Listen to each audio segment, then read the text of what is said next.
आलेला आहे. आणि मग आल्यानंतर त्यांनी सगळ्या नल नील जांबुवंत या सगळ्यांना त्यांनी त्याची कथा ऐकवली, काय काय घडलं ते सांगितलं. हे सगळेजण मग सुग्रीवाकडे गेले. तिथे परत हा सगळा वृत्तांत कथन झाला आणि मग ठरलं की आता सगळ्यांनी मिळून सीतेच्या सोडवणुकीसाठी जायचं. रावणाशी युद्ध अटळ आहे हे जेव्हा सगळ्यांना लक्षात आलं, मग समुद्र तटापर्यंत सगळ्यांचा प्रवास. मग समुद्र तटावरनं आपल्याला माहिती आहे की सेतू बांधताना खारीची गोष्ट सुद्धा आपल्याला माहिती आहे की मोठमोठे दगड टाकत असताना एक खार पेटोकली जाऊन येऊन. म्हणजे या खारीचा सुद्धा आदर्श आपल्याला की एखादं काहीतरी काम, आता उदाहरणच घ्यायचं झालं तर आपल्या राष्ट्रसेविका समितीचंच घ्या, की आपलं ध्येय काय आहे की तेजस्वी हिंदू राष्ट्राचं निर्माण. मग मी एकटी काय करू शकणार आहे, तर मी ती खार होऊ शकणार आहे. तर अशा पद्धतीने आपण याच्याकडे पाहिलं पाहिजे की मी एकटी जरी काही करू शकत नसले तरी मी ह्या सगळ्या मोठ्या एवढ्या आवाढव्य चाललेल्या संसाराचा एक बिंदू आहे आणि माझी सुद्धा याच्यामध्ये भर आहे. हा विचार जर आपण केला तर आपण निश्चितच काही करू शकतो आणि अशा प्रकारे तो सेतू बांधून पूर्ण होतो. आता शेवटचा उपाय म्हणून जो अंगद आहे, राजपुत्र आहे, त्यांनी दूत म्हणून जायचं ठरतं की रावणाला एक शेवटची संधी देऊन बघूया, की दूत म्हणून कर्तव्य करून बघूया, असं म्हणून अंगद त्याच्याकडे निरोप घेऊन जातो. अजूनही वेळ हातातून गेली नाही, सीतेला मान सन्मानासकट परत करा तर युद्ध टळेल हे सांगण्यासाठी तो तिथे गेलेला असतो. काही उपयोग होत नाही, युद्ध अटळ आहे हे कळल्यानंतर आपल्याला सगळ्यांना माहिती आहे की बिभीषणाने सुद्धा आणि मंदोदरीने सुद्धा रावणाला परोपरीने समजावलेलं असतं की तुम्ही हा विनाशकाले विपरीत बुद्धीप्रमाणे झालेलं आहे, तुमची बुद्धी ही विनाशकालाकडे खेचली जात आहे आणि असं करू नका, तुमच्याबरोबर सगळ्या राज्याचा नाश ओढवेल. हे सगळं समजावून सुद्धा रावणाला काहीही फरक पडत नाही आणि मग युद्ध अटळ आहे हे सगळ्यांच्या लक्षात येतं. शस्त्रास्त्रांची जमवाजमव होते, सगळं होतं. रावण अजूनही याच अहंकारात असतो की यांच्याकडे जे सैन्य आहे ते वानरांचं सैन्य आहे आणि माझ्याकडे जे सगळं सैन्य आहे ते सगळं मायावी राक्षसांचं, की ज्यांना अनेक सिद्धी प्राप्त आहेत, अशा शस्त्रास्त्र निपुण असलेल्या सगळ्या मायावी राक्षसांचं सैन्य आहे, माझ्यापुढे यांचा टिकाव लागणार नाही, अशा अहंकारामध्येच अजूनही रावण आहे. आता युद्ध सुरू झाल्यानंतर आपल्याला हेही माहिती आहे की रावण सगळ्यात शेवटी येतो. आधी त्याचे सगळे भाऊ, त्यांचे रावणाचे मुलगे मेघनाद असेल, इंद्रजित असेल, आणि मग आपल्याला हेही माहिती आहे की लक्ष्मणाबरोबर मेघनादाचं युद्ध होतं, इंद्रजिताचं युद्ध होतं.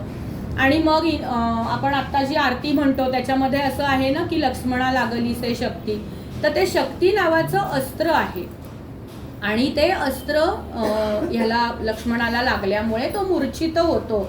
आणि मग पुन्हा हनुमंताचं आपल्याला कार्य इथे अधोरेखित करायचं आहे की त्याला दवा पाणी म्हणजे काय औषधोपचार करण्यासाठी लंकेमधलेच जे राजपुरोहित आहेत, राजवैद्य आहेत, त्यांना पाठवलं गेलं. पण ते बऱ्याबोलाने आले नाहीत म्हटल्यावर हनुमंतांनी पुन्हा त्यांच्या घरासकट त्यांना उचलून आणून ठेवलं की आता उपचार करा.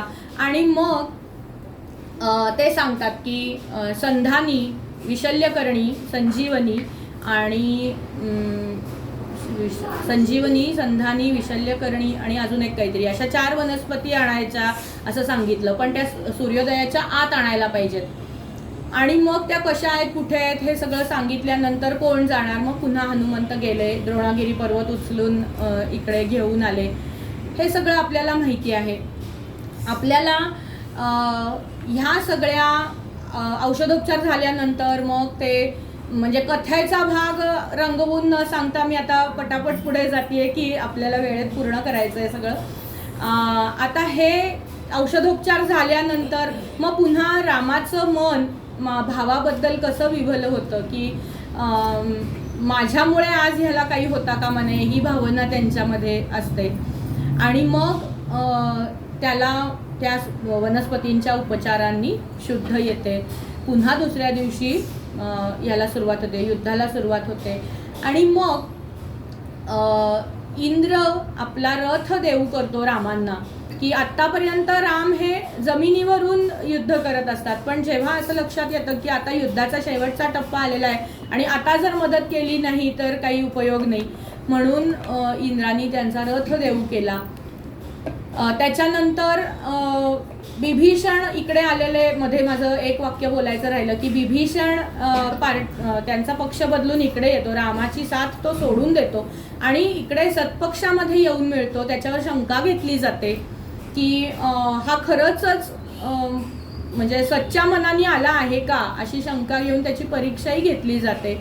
पण मग तेव्हा हनुमंत सांगतात की मी जेव्हा सीतामाईच्या शोधासाठी गेलो होतो तेव्हा यांच्या घरात मध्ये मला सद्वर्तनाची शुभचिन्ह दिसलेली आहेत, तर त्यांचं हे येणं हे खरोखरीचं असेल असं म्हणून मग बिभीषणाच त्यांना मदत करतो की रावणाचा वध कसा होईल. आणि मग ती जी सगळी विश्वामित्रांनी दिलेली शस्त्रास्त्र असतात, 40 प्रकारची शस्त्रास्त्र त्यांनी दिलेली असतात, ती वापरून असं लक्षात घेऊया आपण की रावणाचा वध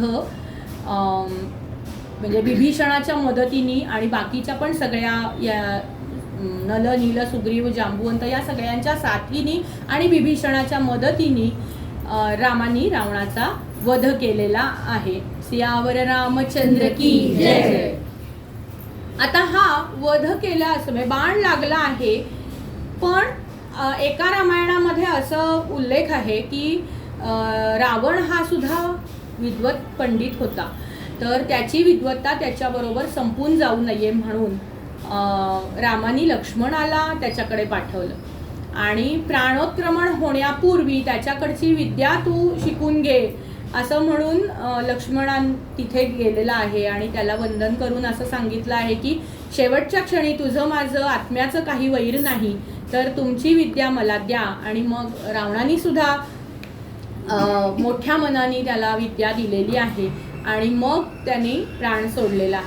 आता पुन्हा एकदा जेव्हा आपण सुग्रीवाच्या वेळेस जेव्हा बघितलं होतं की त्याचं राज्य त्याला देऊन टाकलं, तसंच इथे सुद्धा की जरी रामाने जिंकलेलं असलं तरी सुद्धा त्यांचं राज्य त्यांना देऊन टाकायचं, बिभीषणाला राज्याभिषेक करायचा असं ठरतं.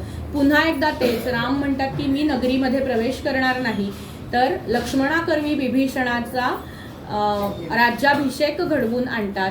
आणि मग आता असं आपण बघूयात की 14 वर्षाचा काळ संपत आलेला आहे, तर सीतामाईला तिथे अग्निदिव्य करावं लागतं आणि मग ती तिथून तिच्या सकट सगळे तिथून लंकेतून बाहेर पडतात. आता हे राम रावण युद्ध संपलं, सगळे अयोध्येकडे परत निघाले.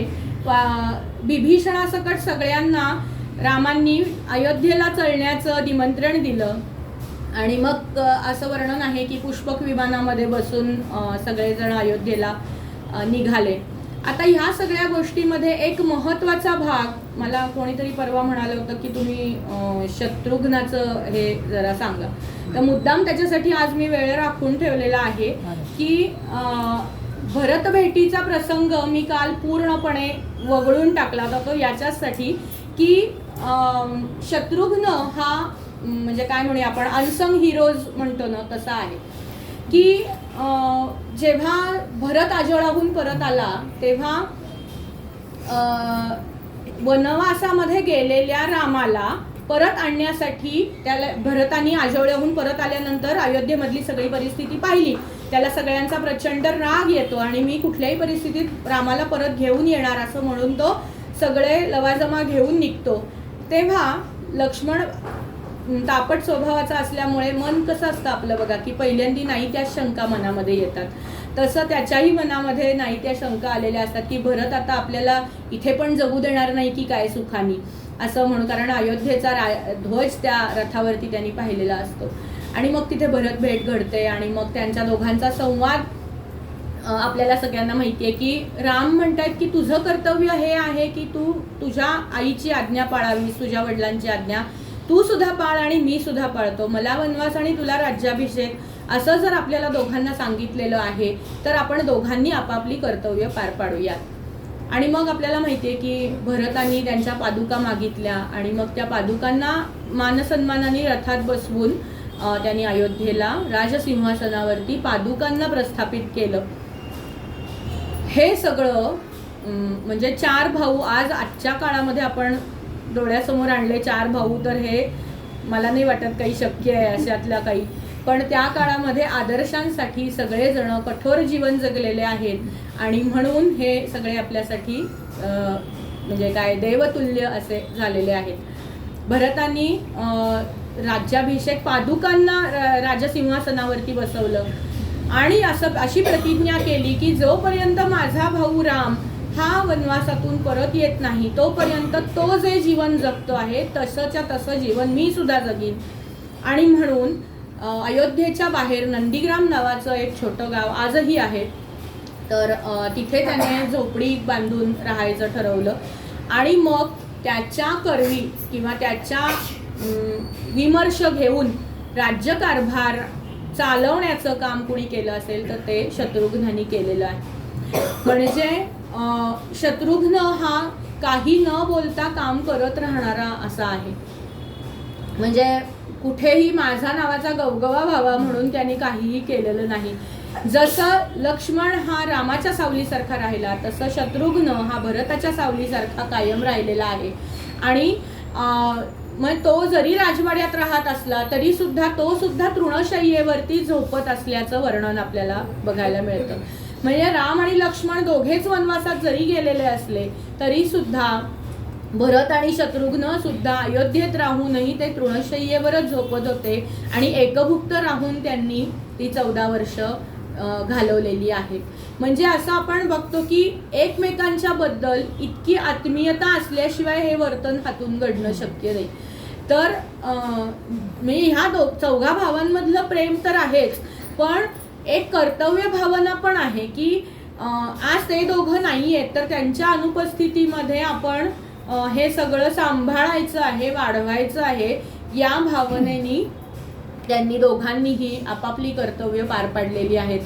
शत्रुघ्न हा लहानपणापासून आपण बघतोय की त्याचं नामोल्लेख कुठेही नाही आहे की काय म्हणूया राम लक्ष्मणच फक्त विश्वामित्रांच्या बरोबर गेलेत किंवा राम लक्ष्मणांची जेवढी आपण लहानपणापासून कीर्ती ऐकत आलो त्यांच्या लहानपणापासून तशी भरत आणि शत्रुघ्नाची कुठेही नाही आहे. पण तरी सुद्धा या दोघांवरती सुद्धा तेच संस्कार आहेत जे राम आणि लक्ष्मणांवरती आहेत. त्या 4ही भावंडांच्या मधलं एकोपा एकी किंवा एकमेकांबद्दलचा जिव्हाळा आपुलकी कुठेही कमी झालेली दिसत नाही. आणि एकमेकांच्या आया त्यांच्या जशा वागत होत्या की त्या सवतीप्रमाणे न वागता बहिणींप्रमाणे वागत होत्या तेच संस्कार त्यांनी आपल्या मुलांवरती केलेले आहेत. आणि एकमेकांबद्दलचा प्रेम जिव्हाळा त्यांनी लहानपणापासून त्या 4घांनाही दिलेला आहे. आणि म्हणून हे शक्य होऊ शकलं की हे दोघं वनवासात गेलेले असताना या दोघांनी इकडे राज्यकारभार समर्थपणे सांभाळला, पेलला, आलेल्या अडचणींना तोंड दिलं. शत्रुघ्न हा भरताने दिलेले आदेश त्यांचं निर्वहन करण्याची जबाबदारी शत्रुघ्नाने आपल्या अंगावरती घेतलेली होती. आणि शत्रुघ्न हा अयोध्येमध्ये राहून म्हणजे आपण म्हणतो ना की एखादी संस्था जर आपण चालवत असू आणि तिथे आपण स्वतः नसू तर कामगार यथोचित वागतील की नाही आपण सांगू शकत नाही. त्याप्रमाणे भरताने सांगितलं की मी जरी नंदीग्रामात राहत असलो तरी तू इथे आहेस याचा मला आधार आहे आणि तू असल्यामुळे सगळे मंत्रीगण सेवकगण आपापल्या दिलेल्या कर्तव्याला जागतील. आणि तसंच त्यांचा प्रजाजनांवरही तितकाच विश्वास होता की जरी राम नसला तरी सुद्धा कोणीही प्रजाजन आम्हाला वेगळं काही म्हणजे वेगळं मानणार नाहीत किंवा आपल्याला टाकून काही बोलणार नाहीत याची खात्री त्या दोघांनाही होती. आणि अशा पद्धतीने हा शत्रुघ्न हा कायमच भरताच्या आज्ञेत राहिलेला आहे. आणि मग जेव्हा पुष्पक विमानांनी सगळेजण अयोध्येकडे परत यायला निघतात तर त्या पुष्पक विमानापेक्षा हनुमंताचा वेग जास्त आहे. तर मनोजवम मारुत तुल्य वेगम असं म्हणतो आपण. तर म्हणून रामांनी हनुमंताला काय सांगितलं की तू आधी पुढे जा आणि भरताला जाऊन भेट म्हणजे प्रत्यक्ष भेटू नकोस, त्याच्या दुरून पहा की त्याच्या मनामध्ये काही आहे का की आता 14 वर्ष एखाद्या राज्यकारभार सांभाळल्यानंतर आता राम कशाला परत येतोय अशी जर काही भावना त्याच्या मनामध्ये चुकून जर आली असली तर त्याला खुशाल राज्यकारभार करू दे, मी इथूनच परत जाईन, ही सुद्धा तयारी रामांनी दाखवलेली आहे. आणि त्याप्रमाणे त्यांच्या आज्ञा घेऊन हनुमान या भरताकडे नंदीग्रामामध्ये येतात.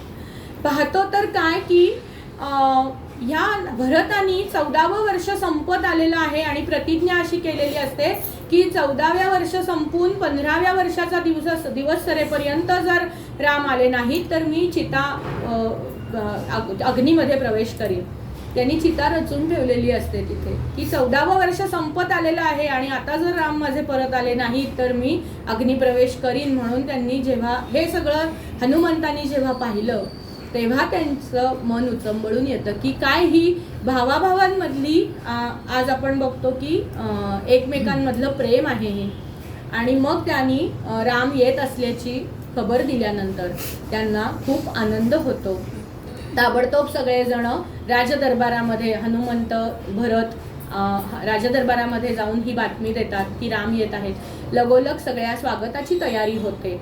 आणि मग 14 वर्षांनंतर राम परत येत आहेत म्हणून प्रेमभरानी लोक गुढ्या तोरणं सड्या रांगोळ्या करून आपापल्या घराची सजावट करतात. आणि मग राम अयोध्येला येत असताना सगळेजण त्यांचं जंगी स्वागत करतात.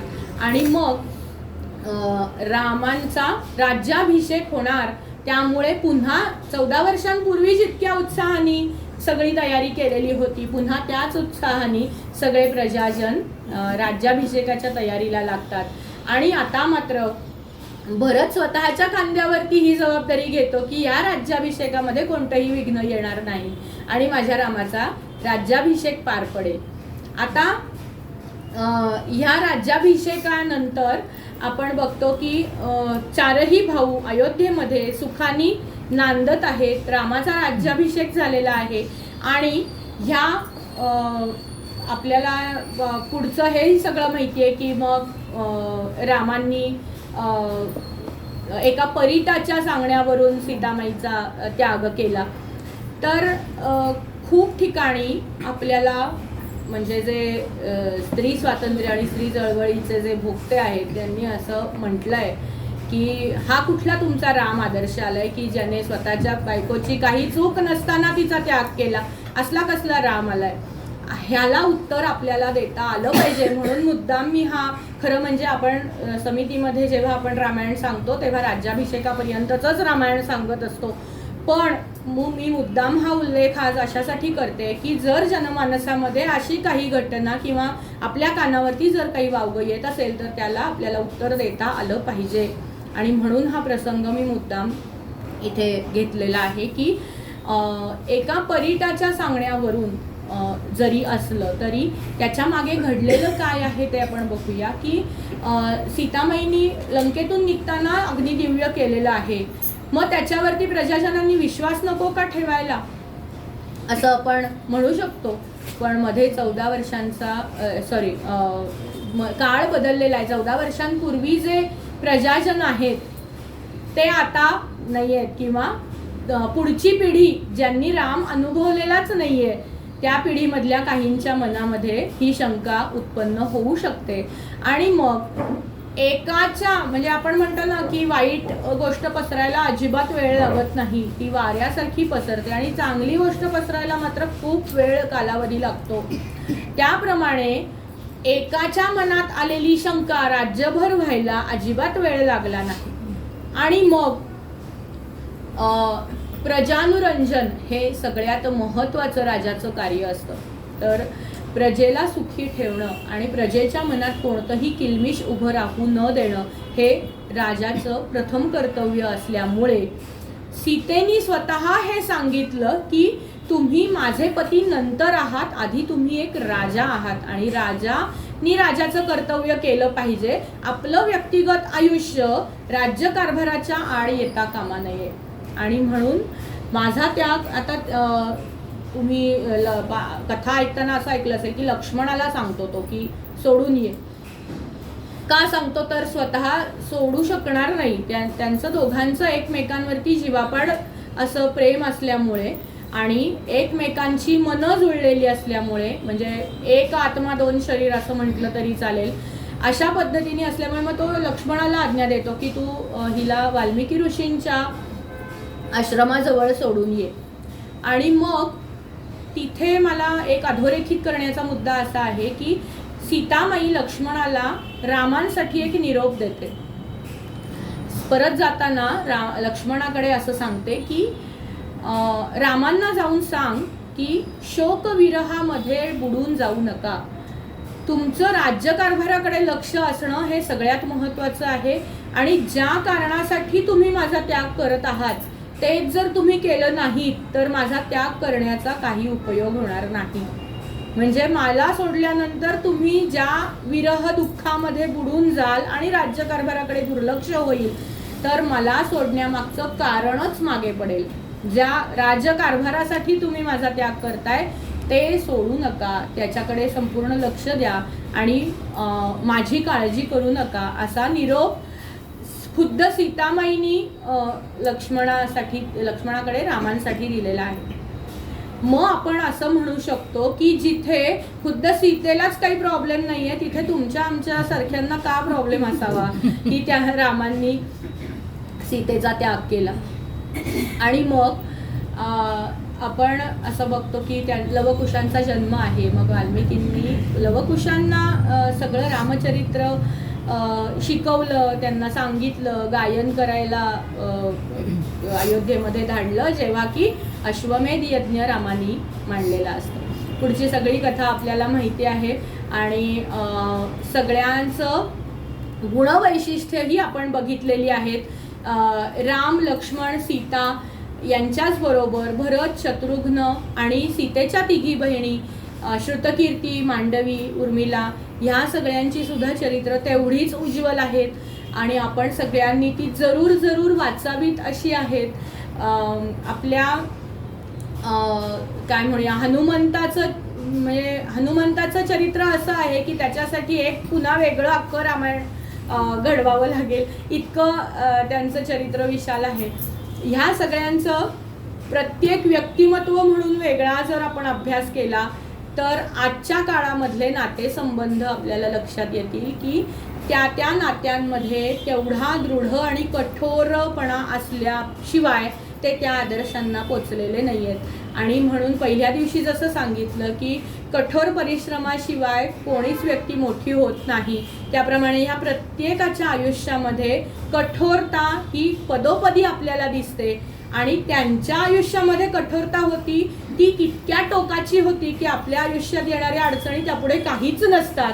आणि म्हणून जेव्हा जेव्हा आपल्या आयुष्यामध्ये अशा काही अडचणी आहेत असं आपल्याला वाटत असतं तेव्हा आपण अवश्य रामायणाकडे बघावं आणि त्यात आपल्या नातेसंबंधांमध्ये जर काही अडचणी आहेत असं आपल्याला वाटत असेल तर खुशाल रामायणातले नातेसंबंध काढून बघावेत आणि त्यांचा आदर्श डोळ्यासमोर ठेवून आज कलियुगात सुद्धा खुशाल माणसांनी वागावं इतकं हे आदर्श असं रामचरित्र आहे. आणि म्हणून प्रत्येकाने रामचरित्राचा अभ्यास करावा अशी मी आग्रहाची विनंती करते आणि माझ्या शब्दाला विराम देते. रामचंद्र की जय, हनुमान की जय.